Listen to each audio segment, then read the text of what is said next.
Dan Nabi Ibrahim pernah ke bumi ini untuk melihat apa? Melihat tanah jauh, sebagaimana dia pernah meninggalkan Siti Hajar dan Nabi Ismail di kota Mekah. Dan dia pernah berhijrah, menghenjakkan kaki ke bumi ini untuk melihat tempat tinggal cucu cicit keturunan daripada isteri yang ketiga, dengan meninggalkan sebilah senjata yang sekarang kita namakan sebagai keris. Sebenarnya bukan keris, tapi dia ialah tanduk apa? Tanduk apa yang macam bentuk lok keris? Binatang apa? Rusa atau kijang? Rusa atau kijang. Sebab itulah Cik Siti Wang Kembang tanda serendah sekebun bunga menjadikan binatang ini sebagai perlambangan negeri Kelantan. Kenapa dia membuat kota dia di Gua Musang bukan di Kota Baru? Gua Musang apa ada? Hutan dan gua. Apa yang dia nak? Sama dengan cucunda dia Rasulullah sallallahu alaihi wasallam. Dia ingin bertahanus di gua-gua tersebut. Dengan kijang adalah perlambangan sebagai binatang yang memiliki kantung kasturi. Lihat sejarah, pasti ada perkaitan antara satu dengan yang lain. Sekarang lihat kepada bangsa ini. Bangsa ini cukup sinonim dengan dengan apa? Dengan bunga. Kalau dahulu lah saya sebut di kampung-kampung, cari satu rumah yang tak tanam pokok bunga depan rumah payah. Betul. Pi rumah mana-mana orang tua Melayu mesti ada walaupun satu jenis pokok bunga. Tak tahu kenapa mereka cukup minat dengan bunga. Tapi sebab ini tinggal rumah flat, tak boleh nak tanam. Dah, kita ini tak suka dah tanam. Tapi memang dulu macam-macam bunga. Terutama bunga raya ada, bunga melur ada, bunga ekor kucing. Lama dah saya tak tengok bunga ekor kucing. Rumah siapa ada bunga ekor kucing? Tak ada dah kot. Biasa dia duduk di tiang-tiang tangga rumah dah. Payah dah nak dapat. Banyak jenis bunga. Itulah sebab tengok kerajaan Kemboja, kerajaan Cempaka, kerajaan Melati, kerajaan Patani, kerajaan Langkasuka, semua adalah nama-nama spesies bunga.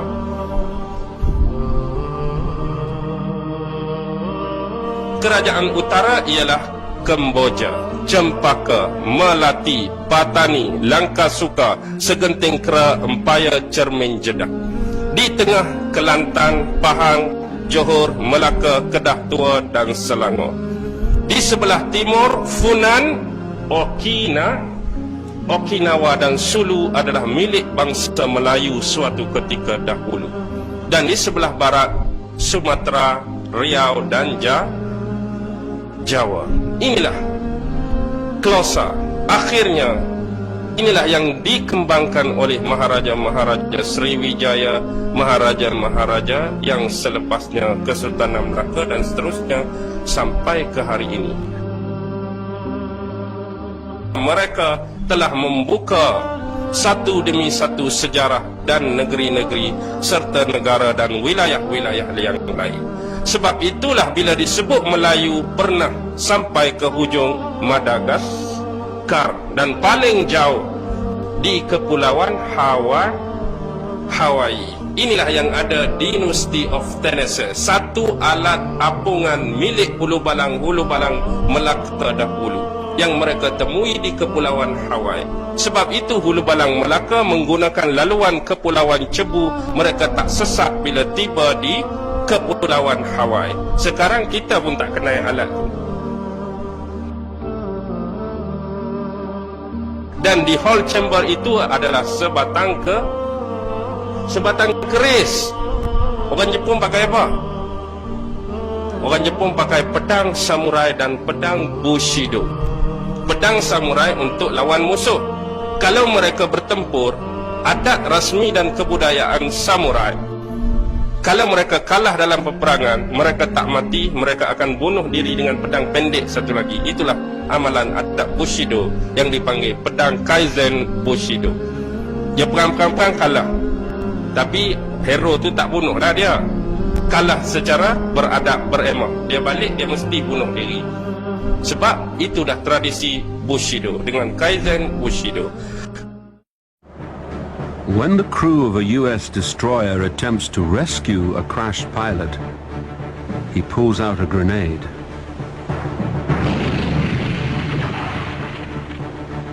At home in Japan, sekarang di keris tersebut ada tulisan Rencong.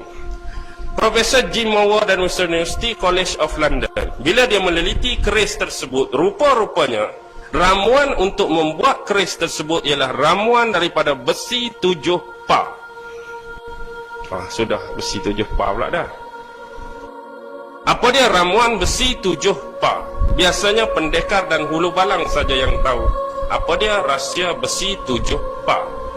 Alif, ba, ta, sa, sampai huruf pa. Itulah ramuan besi 7 pa. Pa tersebut ialah parang, pasak, pahat, pahar, pagar, paku, palung. Ingat ke tak ni? Parang, pasak, pahar. Saya pun lupa. Parang, pasak, pahar, pagar, paku, palung. Apa satu lagi? Pahat. Baik. Dalam ramuan besi 7 pa, semua benda-benda tadi ada 7 pa di depan.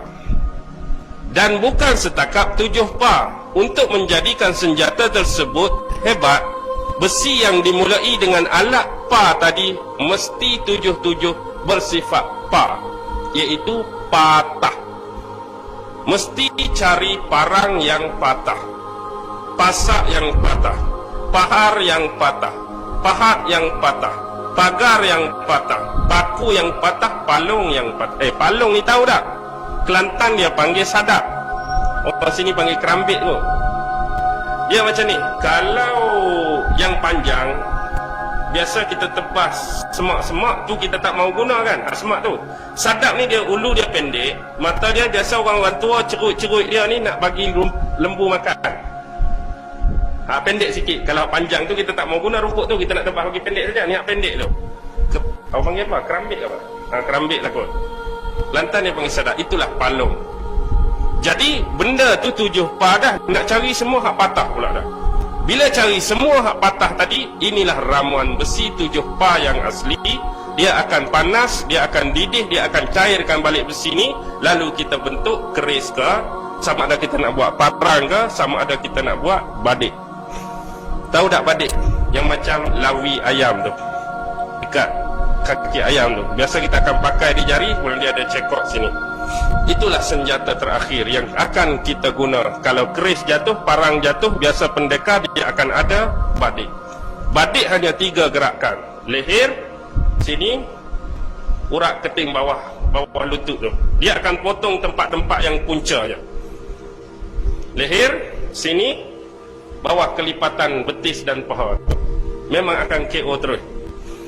Jadi sebenarnya orang-orang yang ada badik lah ni, dia pukul ikut dan je tak? Pi muka, maksudnya dia tak pandai. Dia hanya jadi pendekar tipu saja. Itu tempat asal dia. 3 gerakan saja, KO lah lawan. Sekarang 7 pa, biasa orang tua kita, sama dengan tradisi orang Melayu, dia mistik, dia kuat. Sama macam Yahudi. Yahudi kita tak nampak. Yahudi memang mistik kuat, sihir kuat. Terutama keluarga elit Yahudi pertama, keluarga Esther. Kita pun dalam banyak-banyak, kalau ikut generasi hantu ni, rasa hantu paling ramai orang Malaysia dengan orang Indo ni tak? Hantu jerangkung, hantu raya, macam-macam hantu. Tempat lain tak kenal pun hantu ni. Kalau Arab, jin saja. Kalau tempat lain setan, tempat lain iblis. Kita ni yang jadi macam-macam. Tu yang pelik. Masalahnya di Eropah tu, jin tu tak rasa nak jadi hantu bungkus. Di Eropah, jin tak rasa nak jadi jerangkung, tak rasa nak jadi langsui. Kawasan kita ni rasa dia nak tukar jadi macam tu tak? Tak tahu pasal apa. Kuat duk puja dia, kuat duk sembah dia ke macam mana. Yang penting tradisi tadi, yang kalau boleh nak bagi power besi 7 pa tadi, kena ambil 7 kuala ataupun 7 daerah. Maksudnya parang patah kena ambil di Bayam Baru, pahat patah kena ambil di Air Hitam, pagar patah kena ambil di Batu Feringgi, paku patah kena ambil di mana pula? Ikutlah kawasan-kawasan lain. Itu lagi power, lagi hebat. Sebab itulah orang-orang tua selalu berpantun, bermain keris biar berpada. Kerana keris badan binasa. Ukur sukat hanya petua, sepenuh hati jangan percaya petua saja, ukur sukat. Tapi itulah yang menjadi kebiasaan orang-orang tua kita dan jadi pegangan mereka. Pasal apa melalu ni pula? Kembali kepada Okinawa. Baik. Bila dikaji keris tadi, memang keris ini bukan milik bangsa Jepun.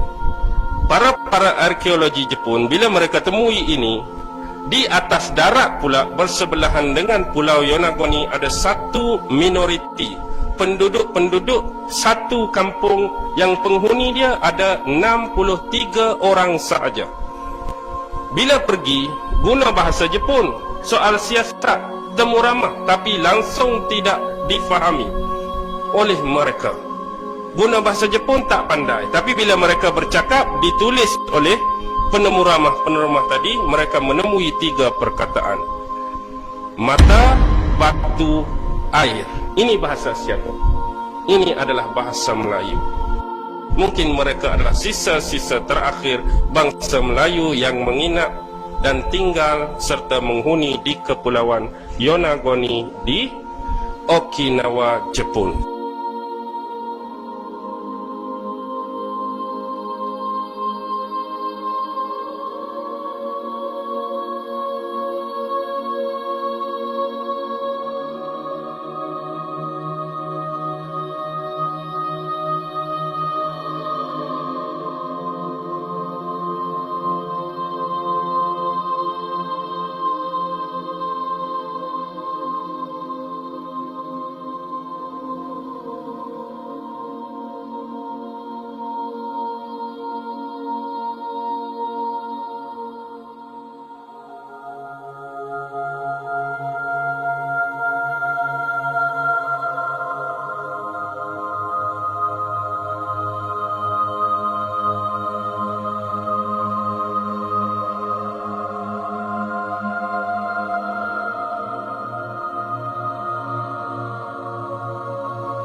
Bismillahirrahmanirrahim. Saya Dr. Rohaida bersama Prof. Hashim. Kami buat penyelidikan sebenarnya. Belum terfikir nak buat buku. Kami ingat nak buat dokumentari tentang Hang Tuah, tentang mendam berahi kapal dia. Kemudian bila nak buat sesuatu tu kita kena buat kajian kan. Jadi saya buat kajian dulu tentang penemuan keris di Jepun. Kami pun tak dapat pasti itu keris Melaka. Tapi saya berhubung dengan Kementerian Pendidikan Jepun. Kebetulan saya boleh berbahasa Jepun. Mereka kata bukan saja keris, kita ada buku yang dipanggil Rekidai Hoan. Rekidai Hoan ni ialah catatan kerajaan Jepun dulu bernama Ryukyu di bawah jajahan Cina tentang perjalanan Maharaja di sana. Buku tu ditulis dalam tempoh 444 tahun daripada 1414 rasanya sehingga 444 tahun ditulis. Dia kata dalam itu ada 10 pucuk surat perhubungan diplomatik antara kerajaan Ryukyu dengan kerajaan Melaka. Jadi saya kata kami nak ambil yang Melaka tu, dia terus email, kerajaan Jepun terus email pada saya berserta dengan translation dia. Bila dibaca translation tu, ada dicatat pengkaji yang buat Rekidai Hoan ni bukan saja catat Melaka tu, setiap contohnya surat Hang Tuah tu Loksimana Maraka Roksimana Heika Jurokunen. Heika Jurokunen tu maksudnya 1480. Dalam hikayat Hang Tuah memang dinyatakan Hang Tuah ke Ryukyu, kerajaan Cina, tapi tak dinyatakan tarikh. Bila dah ada surat ni kita confirm lah memang betul hikayat tu benar, tapi cuma tidak ada tarikh. Jadi bila baca dia punya translation tu, ada pula dinyatakan The Laksmana is the famous man that was written in Alfonso de Albuquerque commentaries. Jadi dia tulis di situ Laksmana Huang Tuah, dan dia tidak nyatakan itu Cina, dia kata dari Melaka. Bukan dia kata Hang Tuah tu Cina, maksudnya Hang Tuah tu Melayu, Laksmana of Melaka. Jadi kami cari buku Alfonso de Albuquerque ni. Buku tu pun menyatakan pada 1511 Hang Tuah tu hidup lagi, umur berusia 80 tahun, nak kembali ke Melaka. Tapi Alfonso tahan dia di Sungai Muar kerana dia ada uncommon capabilities. Jadi kami nak cari lagi, betul ke dia begitu gagah hingga digeruni oleh armada Portugal ni. Cari satu lagi buku yang bernama Suma Oriental. Suma Oriental tu ialah catatan pedagang-pedagang Portugis yang bernama Tome Pires yang menulis tentang kegagahan Laksmana Melaka ni. Jadi sahlah dia tidak, Laksmana yang bertugas semasa Sultan Mansur Shah dan Sultan Alauddin hanya Laksmana Hang Tuah. Saya tak jumpa lagi Laksmana siapa yang bertugas kan. Jadi Hang Tuah ni pergi 1480 ke China mewakili Sultan Alauddin. Sultan Alauddin ni cucu Hang Tuah melalui perkahwinan Sultan Mansur Shah dengan puteri Laksmana. Itu tercatat juga dalam Suma Oriental. Jadi kita tak dapat baca. Jadi buku Suma Oriental ni buku kurun ke-15. Buku Alfonso pun semasa dia menakluk Melaka. Buku Alfonso ni lah diary Alfonso de Albuquerque. Setiap hari dia menulis diary, termasuk bila Hang Tuah nak datang ke Melaka tu. Jadi dapatan ini bukan berpandu pada hikayat Hang Tuah.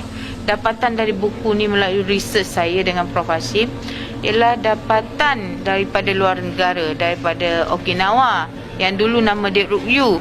Sebab tu saya tulis Okinawa. Sekarang Ryukyu ni di bawah jajahan kerajaan Jepun. Kerajaan Jepun dah namakan Ryukyu ni Okinawa. Kita tak boleh tukarlah Ryukyu balik. Ryukyu dah tak ada dalam sejarah Jepun. Jadi tetaplah kita tulis catatan Okinawa. Jadi bacalah buku ni kan, kita tahu